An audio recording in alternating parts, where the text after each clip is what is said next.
BJP की मीटिंगें की जा रही हैं, जेजेपी की मीटिंगें की जा रही हैं ऑर्गेनाइजेशन की तरफ से, वैसा विरोध और वैसी मुहिम नहीं चली जैसी चलनी चाहिए थी। हमारे विश्वविद्यालयों को और महाविद्यालयों को, शिक्षण संस्थाओं को बचाने का काम करना चाहिए। शिक्षण संस्थाओं में बीजेपी, जेजेपी, आरएसएस का कोई भी कार्यक्रम ना होने दें। साथियों, जय किसान, मैं रवि आज़ाद। साथियों, आंदोलन के चलते हरियाणा में बीजेपी के, जेजेपी के सभी कार्यक्रमों का जोरदार विरोध और बहिष्कार जारी है और गांव बंदी, ना तो गांव में घुसने दे रहे हैं बीजेपी वालों को और ना कोई शहरों में कार्यक्रम करने दे रहे हैं। अब भाजपा ने जुलाई महीने में एक नया प्रयोग शुरू किया और शिक्षण संस्थाओं को भाजपा का अड्डा बनाने की तैयारी की। साथियों, देखने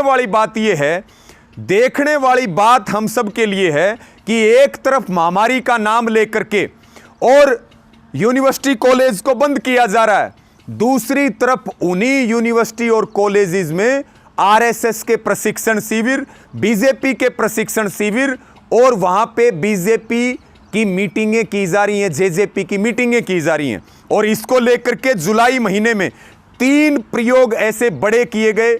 हिसार में गुरु जंबेश्वर यूनिवर्सिटी में भाजपा की मीटिंग बुलाई गई हरियाणा की। चौधरी देवीलाल यूनिवर्सिटी सिरसा में प्रशिक्षण शिविर लगाया गया और इसी तरह का एक प्रयोग भिवानी में चौधरी बंसीलाल यूनिवर्सिटी के अंदर करने का काम किया गया।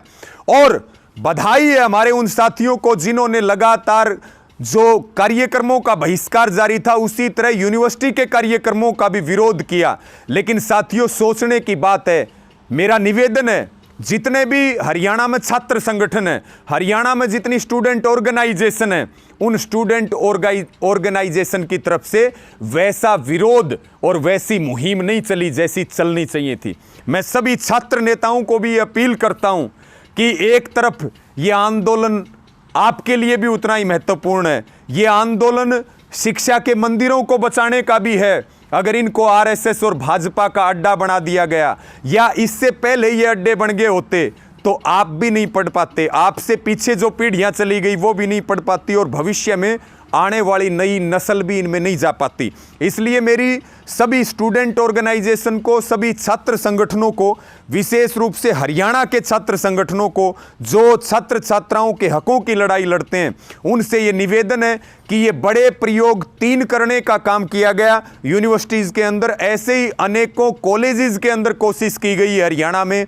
लेकिन अब कोई भी कार्यक्रम बीजेपी वाले किसी शिक्षण संस्थान में रखते हैं तो आपने उस कार्यक्रम का जोरदार विरोध करना चाहिए। आपने सबने संगठित होकर के पूरी ताकत के साथ हमारे विश्वविद्यालयों को और महाविद्यालयों को, शिक्षण संस्थाओं को बचाने का काम करना चाहिए, क्योंकि ये वही शिक्षा के मंदिर हैं जहां लोग पढ़ करके अलग अलग क्षेत्र में जा रहे। अगर ये इसी तरह से भाजपा के अड्डे बनाने की कोशिश की गई तो फिर आने वाली पीढ़ियों के लिए एक बड़ा खतरा पैदा होगा। मेरी अंत में फिर ये अपील है, हरियाणा के सभी स्टूडेंट ऑर्गेनाइजेशन से अपील है, हो सकता है इसमें जो सरकारी स्टूडेंट ऑर्गेनाइजेशन है वो शामिल ना हो, लेकिन जो हकीकत में छात्रों के हितों की लड़ाई लड़ते हैं वो पूरी ताकत के साथ जहां पता लग जाए वहीं इकट्ठे हो जाएं। हम सब भी साथ देंगे, लेकिन किसी भी तरीके से शिक्षण संस्थाओं में बीजेपी, जेजेपी, आरएसएस का कोई भी कार्यक्रम ना होने दें। यही सबसे हाथ जोड़ के अपील और प्रार्थना है हरियाणा के सभी छात्र नेताओं से और छात्र संगठनों से। और इस वीडियो को ज़्यादा से ज़्यादा शेयर करें साथियों। जय जवान, जय किसान।